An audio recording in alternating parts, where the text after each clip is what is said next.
இந்த 4.5 ஆண்டுகளில் இவர்கள் பெற்றிருக்கக்கூடிய கடன் 4.5 லட்சம் கோடி. சரிபாதி கடன் இந்த ஆட்சியில் எச்சாயிருக்கு. திமுக அரசாங்கம் வேளாண் துறைக்கு கொடுக்கப்பட்ட அந்த வாக்குறுதிலாம் முற்றிலுமாக நிறைவேற்றப்பட்டு உள்ளதா? மூடு டாஸ்மாக மூடு பதாகை ஏந்தி மு.க. ஸ்டாலின் அவர்கள் டாஸ்மாகை மூடுன்னு முழங்கினார்ல.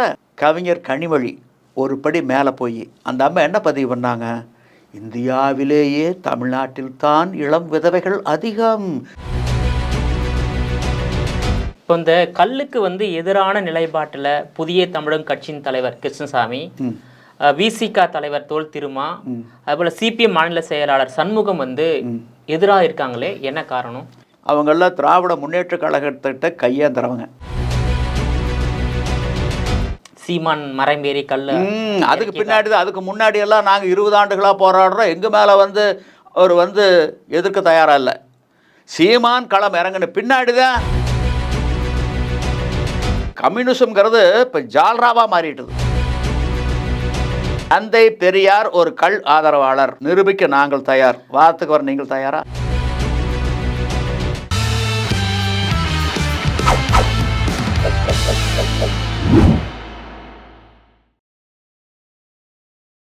ஜெம் டிவி நேயர்கள் அனைவருக்கும் வணக்கம். அரசியல் ஆடுகள பகுதியில் கல் ஆதரவாளர், விவசாயிகள் ஆதரவாளர் கல் நல்லசாமி அவர்கள் நம்மோடு இணைந்துள்ளார். அவரிடம் இன்றைய அரசியல் நிலவரம் குறித்து விரிவாக விவாதிக்கலாம்.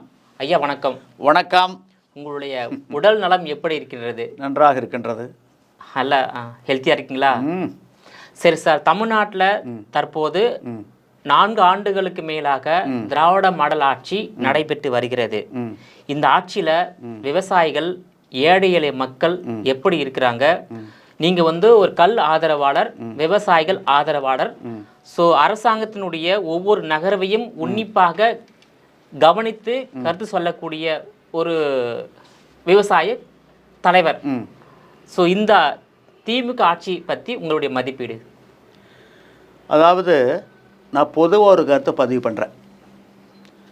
2021 தேர்தல் நடைபெறும் வரை சுதந்திர இந்தியாவில் தமிழ்நாடு அரசு பட்ட கடன் 4.5 லட்சம் கோடி.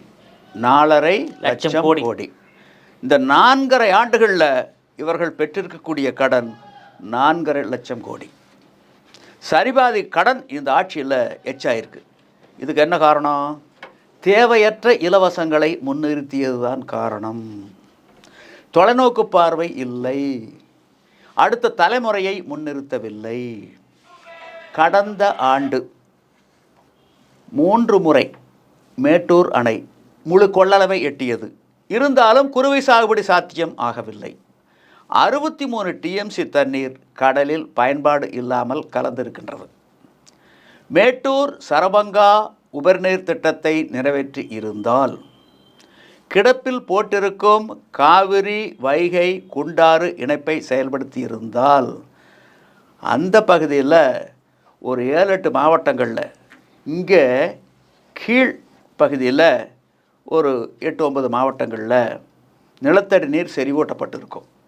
அந்த மழை நீரை, உபரி நீரை நாம் அறுவடை செய்திருக்க முடியும். ஆயிரக்கணக்கான ஏரி குளம் குட்டைகளுக்கு தண்ணீரை கொண்டு சென்றிருக்க முடியும். இங்கே பார்த்தீங்கன்னா 73 சிற்றாறுகளை இணைத்திருக்க முடியும். அங்கே பல சிற்றாறுகளுக்கு நீர் கொடுத்திருக்க முடியும். ஒரு சொட்டு கூட கடலுக்கு போயிருக்காது. ஆனால் அதை பற்றி எல்லாம் இவங்க சிந்திக்கல, கடப்பில் போட்டாங்க. அதாவது இலவசம் என்பது அதிமுக ஆட்சியிலும் கொடுக்கப்பட்டது, இப்போ இந்த ஆட்சியிலும் கொடுக்கப்படுகிறது. இப்போ திமுக அரசாங்கத்தினுடைய வீண் செலவு அப்படின்னு பார்த்தா, அதாவது கலைஞருக்கு விழா எடுப்பது, அந்த திமுக கட்சிக்கு விழா எடுப்பது, கலைஞருக்கு சிலை அமைப்பது, கலைஞர் பெயர்ல நூலகம் அமைப்பது, கலைஞர் பெயர்ல பூங்கா அமைப்பது.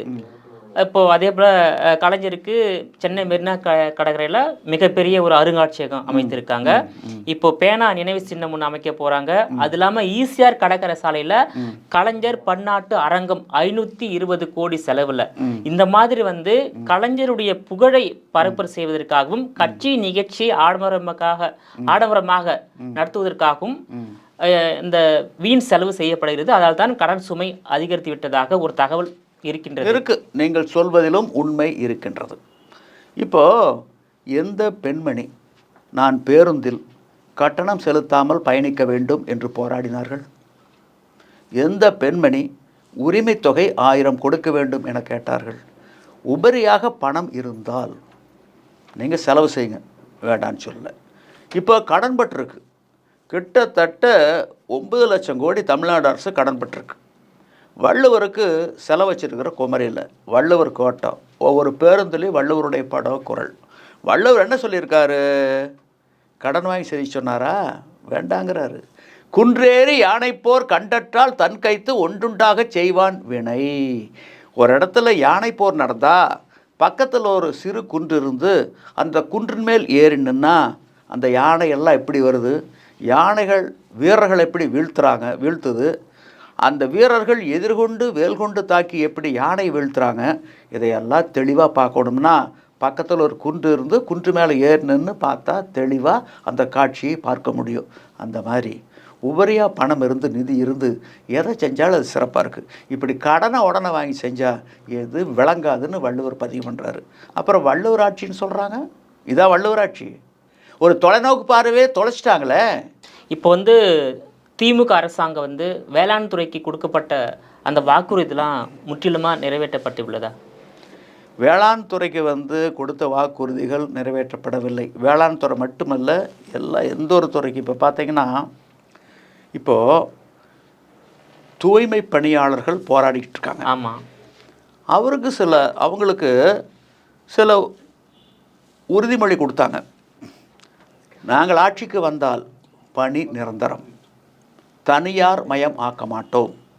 ஆனால் சொன்னதை செஞ்சாங்களா? இல்லை, செய்யவில்லை. அதனால தான் அவங்க போராடுறாங்க. அவங்க வைத்திருக்கக்கூடிய கோரிக்கையில் நியாயம் இருக்குது.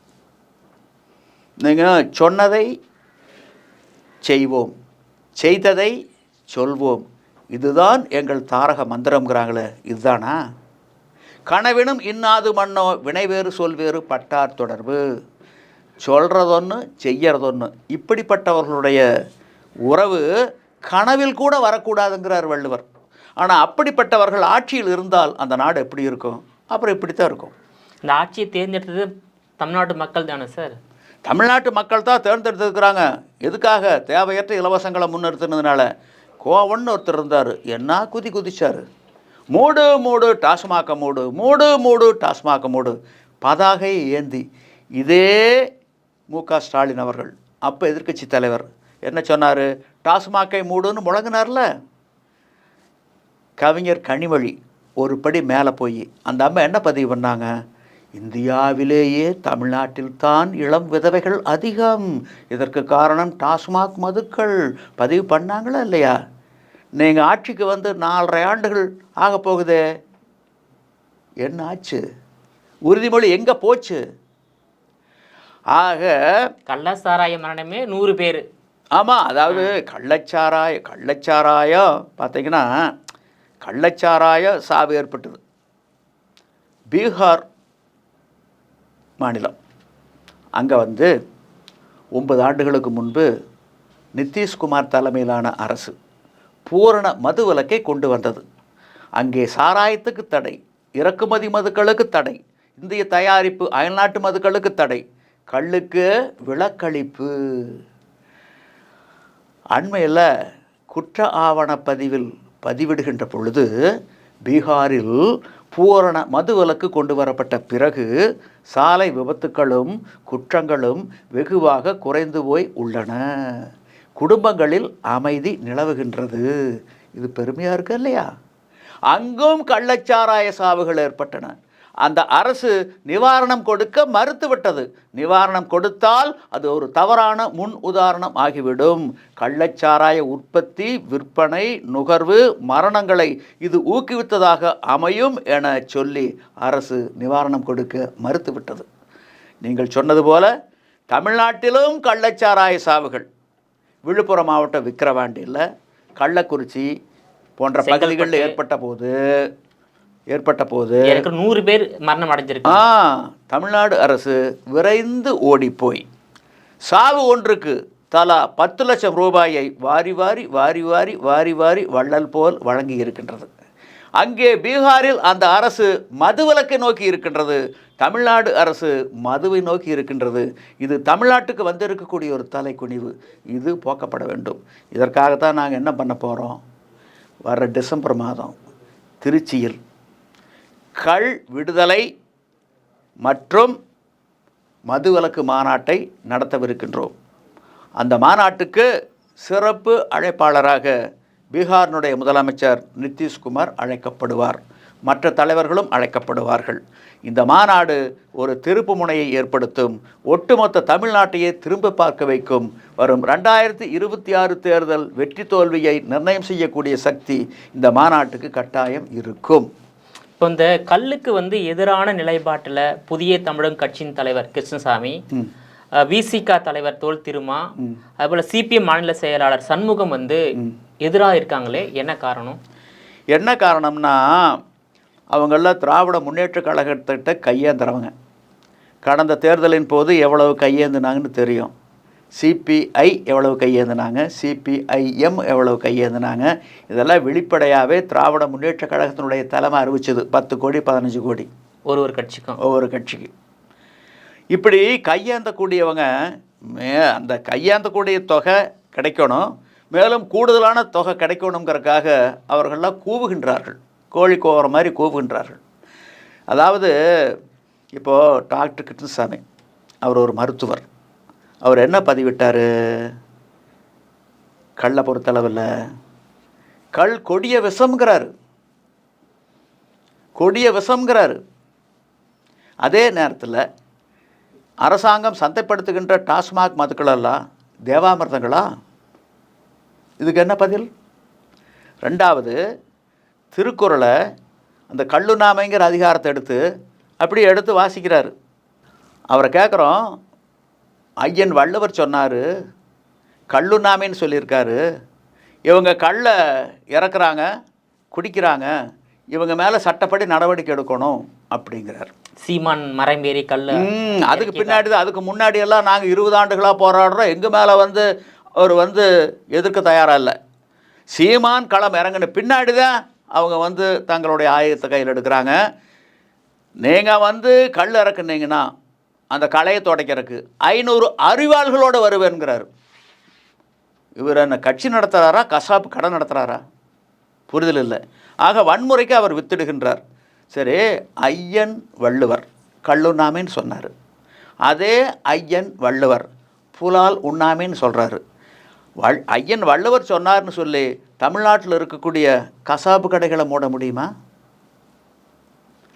இல்லை, மீனவர்கள் கடலுக்கு போகிறாங்க மீன் பிடிக்கிறதுக்கு, வள்ளுவர் சொன்னார் கொல்லாமை புலால் உண்ணாமை, மீனவர்கள் கடலுக்கு செல்ல வேண்டாம், தடுத்து நிறுத்திட்டா இலங்கைக்கு தமிழ்நாட்டுக்கு இருக்கக்கூடிய மீனவர் பிரச்சனைக்கு முற்றுப்புள்ளி வச்சிடலாமே. வள்ளுவர் சொன்னது ஒழுக்கம் சார்ந்த ஒன்று, சட்டம் சார்ந்த ஒன்று அல்ல. ஒழுக்கம் சார்ந்த ஒன்று என்பது நடைமுறைப்படுத்தி விட முடியாது. இட் இஸ் ஒன்லி ரெக்கமெண்டேட்டரி, பரிந்துரைக்கக்கூடியது. சட்டத்தை மட்டும்தான் நடைமுறைப்படுத்திட முடியும். அரசியல் அமைப்பு சட்டம் 47வது பிரிவு தான் மதுவிலக்கு மற்றும் மது கொள்கை போதைப் பொருளை பற்றி குறிப்பிடுது. அந்த 47வது அரசியலமைப்பு சட்டம் என்ன சொல்லுதுன்னா, the duties of the state shall regard raising the level of nutrition and the standard of living of its people and the improvement of public health as among its primary duties, and in particular the state shall endeavor to bring about the prohibition of the consumption except for medicinal purposes of intoxicating drinks and of drugs which are injurious to health. அரசனுடைய தலையாய கடமைகள் 3. முதல் கடமை சத்தான உணவு கொடுப்பது. எது சத்தான உணவு? நான் நிரூபிக்கிற கல்லுன்னு அவர் நிரூபிக்க சொல்லுங்கள். இறக்குமதி மதுக்களும் இந்திய தயாரிப்பு அயல்நாட்டு மதுக்களும் சத்தான உணவு நிரூபிக்க சொல்லுங்கள். முடியாது. ரெண்டாவது, மக்களுடைய வாழ்க்கை தரத்தை உயர்த்துவது, அதுவும் கல் தான். எத்தனை பேர்த்துடைய வாழ்க்கை தரம் இருக்குது? 10 லட்சம் பனை தென்னை தொழிலாளர் குடும்பங்கள், 50 லட்சம் விவசாயிகள் குடும்பங்கள், 7.5 கோடி மக்களுக்கு ஒரு சத்தான இயற்கையான மின்பானம், தாய்ப்பாலுக்கு நிகரான மருத்துவ குணம் கொண்ட மின்பானம்.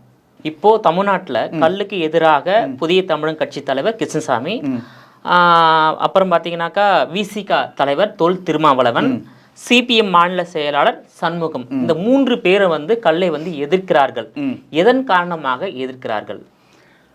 அதுதான் நான் முதலே சொன்னேன். இல்ல அரசாங்கம் சொல்லி எதிர்க்கிறாங்களா, இல்ல அந்த கட்சியுடைய அந்த கட்சியினுடைய கொள்கை கிடையாது. ஏன்னா இப்போ சிபிஐஎம் அந்த ஆட்சி தான் கேரளாவில் நடக்குது. மார்க்சிசம்ங்கிறது கேரளாவுக்கு தமிழ்நாட்டுக்கு வெவ்வேறு கிடையாது. சிபிஎம் ஆட்சி தான் கேரளாவில். ஆமாம், சிபிஎம் ஆட்சி. இப்போ பினராயி விஜயன் அங்கே வந்து அங்கே மொத கொரோனா அங்கே தான் தாக்குச்சு. அப்போது ஊரடங்கு கொண்டு வந்தாங்க. மதுக்கடைகளை மூடினார்கள், கள்ளுக்கடைகளை திறந்தே வைத்திருந்தார்கள். சில ஆண்டுகளுக்கு முன்பு நெடுஞ்சாலை ஓரங்களில் இருக்கக்கூடிய மதுக்கடைகளை மூட வேண்டும் என உச்சநீதிமன்றம் ஒரு தீர்ப்பளித்தது. கேரளாவில் மதுக்கடைகளை மூடினார்கள், கள்ளுக்கடைகளை திறந்தே வைத்திருந்தார்கள். வைத்த வாதம் கள் உணவு என்பது வெற்றியும் பெற்றார்கள். படிப்படியாக கேரளாவில் மதுவிலக்கு அந்த காலத்தில் அமல்படுத்தப்பட்ட போது கள் மீது அரசு கை வைக்கவில்லை. இப்போ பினராயி விஜயன் அண்மையில் பார்த்தீங்கன்னா அமைச்சரவை கூட்டத்தில் ஒரு முடிவு எடுத்தாங்க. கள்ளினுடைய உற்பத்தி நுகர்வு 2 குறைஞ்சிக்கிட்டே இருக்குது, இது கூட்டப்பட வேண்டும். இதற்காக மதுக்கடைகளில் கள்ளை நாம் சந்தைப்படுத்த வேண்டும். மதிப்பு கூட்டப்பட்ட பண்டங்களாக மாற்றி பவுச்சில், பாட்டில்களில், டின்களில், டப்பாக்களில், டெட்ரா பேக்கிங்கில் அடைச்சி மதுக்கடைகளில் சந்தைப்படுத்த வேண்டும். காலாவதி ஆயிட்டா வீணாக கொண்டு கொட்ட வேண்டியதில்லை, அழிக்க வேண்டியதில்லை. அப்படியே வினிகரை கொண்டுட்டு போயிடலாம். அந்த வினிகர் தான் உணவு பதப்படுத்தும் தொழிற்சாலையில் முக்கிய மூலப்பொருளாக பயன்படுது. எதுவும் வீணாவதில்லை. இது கேரள அமைச்சரவை எடுத்த முடிவு, சிபிஐஎம் அரசு எடுத்த முடிவு. அதனுடைய ஆமாம், அது இங்கே எதிர்க்கிறாங்க. என்ன காரணம்னா திராவிட முன்னேற்ற கழகத்துக்கு ஜால்ரா போடணும். ஆகவே கம்யூனிசம்ங்கிறது இப்போ ஜால்ராவாக மாறிட்டுது, ஒரு கார்ப்பரேட்டாக மாறிடுச்சு. அதனுடைய வெளிப்பாடு தான் இதெல்லாம். விசிக தலைவர் தொல் திருமாவளவன் நிலைப்பாடு அதுதான். அவருக்கு கள் பற்றிய புரிதல் சத்தியமாக கிடையாது, பெரியார் பற்றிய புரிதலும் கிடையாது. நான் சொல்கிறேன், உங்களுக்கு தெரியும், சில மாதங்களுக்கு முன்பு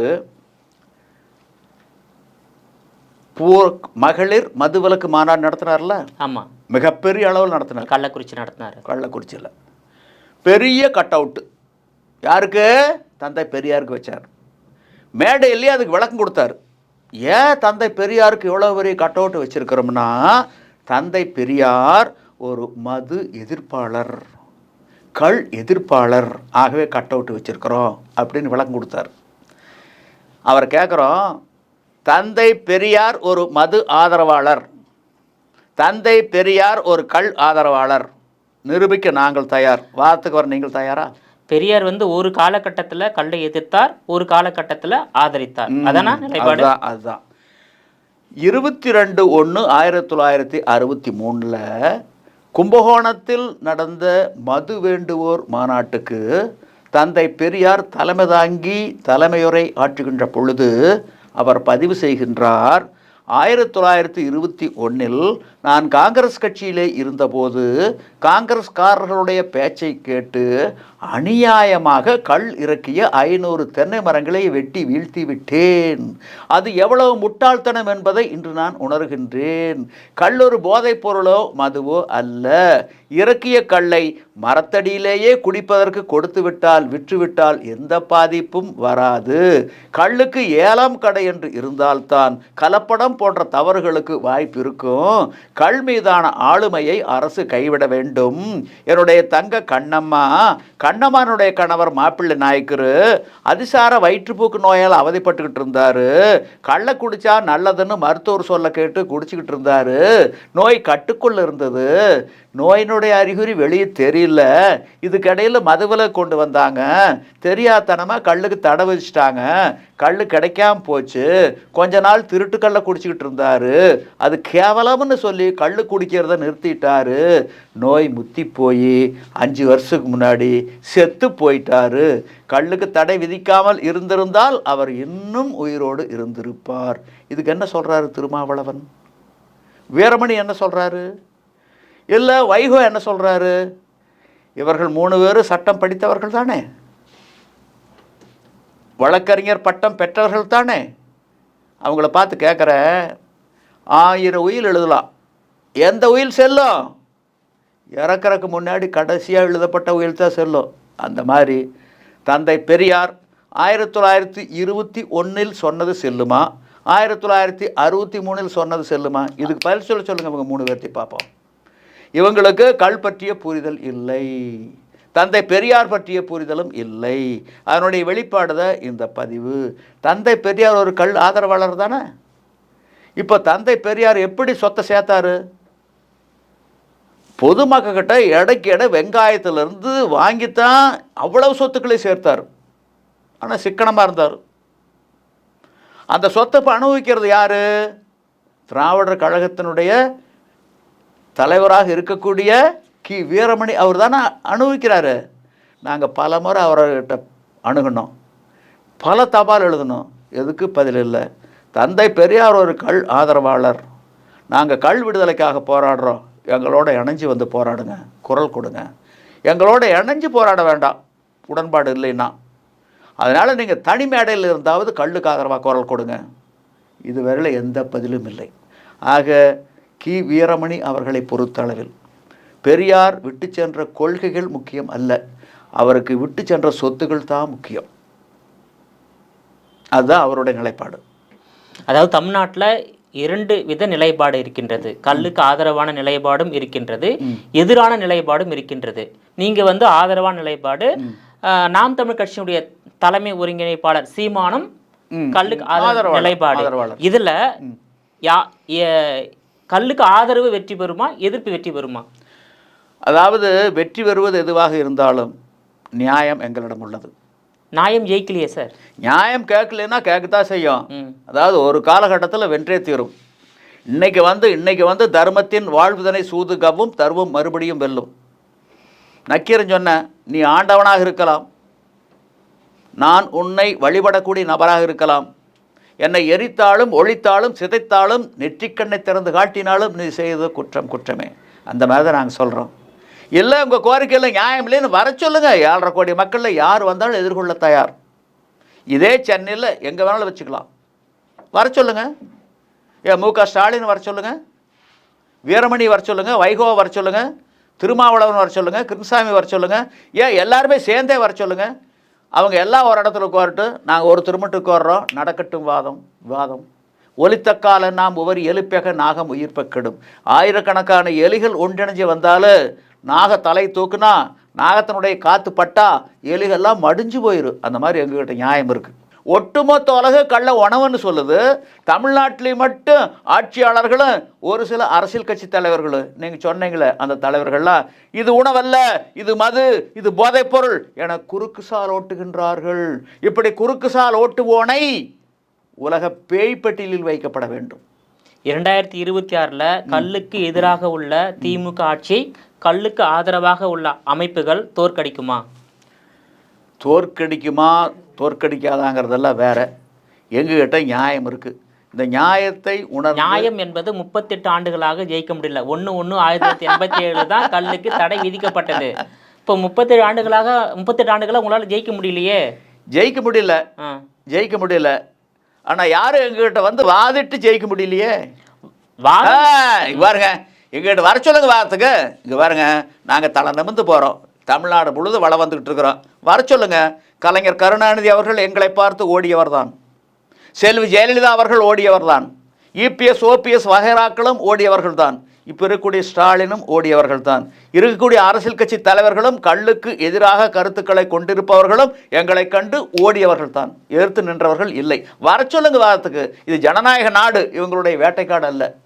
கல்லுக்கு ஆதரவாக உள்ள நாம் தமிழர் கட்சி 2026 எத்தகைய வெற்றியை பதிவு செய்யும்? நீங்கள் கல்லுக்கு ஆதரவாக இருக்கிறதுனால மக்கள் மத்தியில் அந்த கட்சிக்கு ஒரு செல்வாக்கு கூடி இருக்கின்றது. ஆனால் இந்த கல் மட்டும் பிரச்சனை இல்லை, எவ்வளோ பிரச்சனை இருக்குது. இருக்கக்கூடிய பிரச்சனைகளில் கல்லும் ஒன்று, அவ்வளோதான் நான் சொல்லுவேன். நீங்கள் கல்லுக்கு விடுதலை கொடுத்துட்டா நாடு வந்து சொர்க்க பூமி ஆயிரும், நாடு வல்லரசு ஆயிரும் அப்படின்னெல்லாம் நான் பதிவு பண்ணுறதுக்கு சொல்கிறதுக்கு தயாராக இல்லை. நான் என்ன சொல்கிறேன்னா, அரசியலமைப்பு சட்டம் எங்களுக்கு கொடுத்திருக்கும் உணவு தேடும் உரிமை, அந்த உரிமையை நீங்கள் பறிச்சிருக்கீங்க, you are liable to be prosecutor. இது அரசியலமைப்பு சட்ட அவமதிப்பு, கல்லுக்கு வைத்திருக்கக்கூடிய தடை.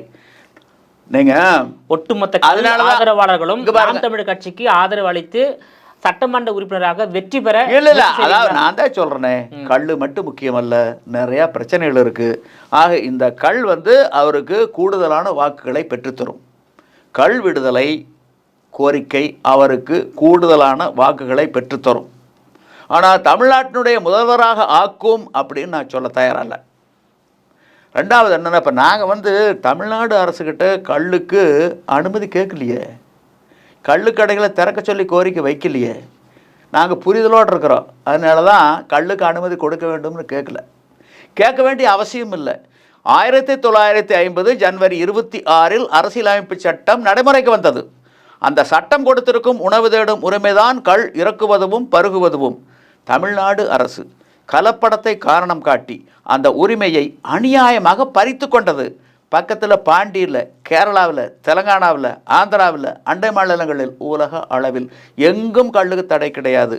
அங்கும் கலப்படம் செய்வார்கள் அல்லவா? அந்த அரசுகளெல்லாம் கலப்படத்தை கட்டுப்படுத்துகின்ற பொழுது தமிழ்நாட்டில் எங்களால் மட்டும் கலப்படத்தை கட்டுப்படுத்த முடியவில்லை என்றால் தமிழ்நாடு அரசு ஆளுமை இல்லாத அரசா? ஆளுமை இல்லாமல் போனால் ஏன் ஆட்சி பொறுப்பில் இருக்க வேண்டும்? இறங்குங்கள் கீழே. இதைத்தான் நாங்கள் கேட்கின்றோம். ஆனால் அரசியல் கட்சி தலைவர்கள் இதை கேட்க தயாராக இல்லை. காரணம், அவர்களுக்கு கல் பற்றிய புரிதல் இல்லை. ஒரு தேசிய கட்சியினுடைய மாநில தலைவர் மேடையில் என்ன பேசினார்? தமிழ்நாடு அரசு கல்லுக்கு அனுமதி கொடுக்க வேண்டும், தமிழ்நாட்டில் கள்ளுக்கடைகளை திறக்க வேண்டும். ஒரு சில சட்டப்பேரவை உறுப்பினர்கள் சட்டப்பேரவையில் பதிவு பண்ணாங்கல்ல, என்ன பதிவு பண்ணாங்க? தமிழ்நாடு அரசு கல்லுக்கு அனுமதி கொடுக்க வேண்டும், கள்ளுக்கடைகளை திறக்க வேண்டும். ஆக இவர்களுக்கு கல் பற்றியும் அரசியலமைப்பு சட்டம் பற்றியும் புரிதல் இல்லை. கேட்டுக்கொண்டுமில்ல, under what authority you are holding such an office as a chief minister of Tamil Nadu? எந்த அடிப்படையில் நீங்கள் தமிழ்நாட்டினுடைய முதலமைச்சராக அமர்ந்திருக்கின்றீர்கள்? Under what authority? அரசியலமைப்பு சட்டப்படி சத்தியவாக்கு பிரமாணம், ரகசிய காப்பீடு தானே கொண்டிருக்கீங்க. அதை மதித்து நடக்க வேண்டிய கடமை பொறுப்பு உங்களுக்கு உண்டா இல்லையா? இல்லை என்றால் உங்களை எப்படி நாங்கள் முதலமைச்சராக ஏற்றுக்கொள்வது? இதையெல்லாம் ஒரு சட்டப்பேரவை உறுப்பினர் கேட்டிருக்க வேண்டும். அப்படி கேட்டிருந்தால் நியாயம் கிடைத்திருக்குமே. உச்சநீதிமன்றம் போனோம். உச்சநீதிமன்றம் அங்கே என்ன சொல்லிட்டாங்கன்னா, நீதி அரசர்கள், it is the policy matter of the state government. Tamil Nadu அரசுடைய கொள்கை முடிவு நீதிமன்றம் தலையிடாது. ஒரு popular government elected by the people, மக்களுடைய எண்ணங்களுக்கும் எதிர்பார்ப்புகளுக்கும் மாறாக அந்த அரசு நடந்து கொண்டால் தேர்தல் நேரத்தில் மாற்றிக்கொள்ளுங்கள். இது அவர்களுடைய கொள்கை முடிவு, நீதிமன்றம் தலையிடாது. ஆனால் நீதி அரசர்களுக்கு புரிதல் இல்லை என்பதுதான் நாங்கள் வைக்கக்கூடிய ஒரு குற்றச்சாட்டு. What is policy matter? நீதி அரசர்கள் இந்த கேள்வியை தமிழ்நாடு அரசு தரப்பை பார்த்து, அந்த வழக்கறிஞரை பார்த்து கேட்டிருக்க வேண்டும். What is policy matter? We want interpretation for policy matter. கொள்கை முடிவுன்னு என்ன? வெட்டொன்று துண்டு, வெட்டொன்று துண்டு, வெட்டொன்று துண்டு.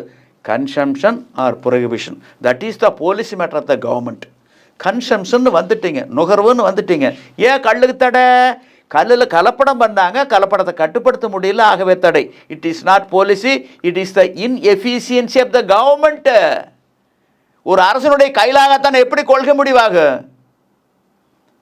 பக்கத்தில் பாண்டியில், கேரளாவில், தெலங்கானாவில், ஆந்திராவில், உலக அளவில் எங்கும் கல்லுக்கு தடை கிடையாது. 108 நாடுகளில் பனைத்தென்னை மரங்கள் இருக்குது, எங்கேயும் தடை கிடையாது. அங்கேயும் கலப்படம் செய்வாங்கல்ல. அந்த அரசுகள்லாம் கலப்படத்தை கட்டுப்படுத்துதில்ல. தமிழ்நாட்டிலே மட்டும் முடியலனா it is not policy, it is the inefficiency of the government. இதை நீதி அரசர்கள் தமிழ்நாடு அரசை பார்த்து கேட்டிருந்தால் நியாயம் கிடைத்திருக்கும், பிறந்திருக்கும், கல்லுக்கு விடுதலை பெற்றிருக்க முடியும். உங்களுடைய விரிவான தகவலுக்கு ரொம்ப நன்றி சார். நன்றி நன்றி நன்றி. நேயர்களே, மீண்டும் இது போன்ற மற்றொரு அரசியல் ஆடுகளத்தில் மற்றொரு ஆளுமையுடன் சந்திக்கிறேன். அதுவரையில் உங்களிடமிருந்து விடைபெறுவது நான் உங்கள் விஜயபாலன்.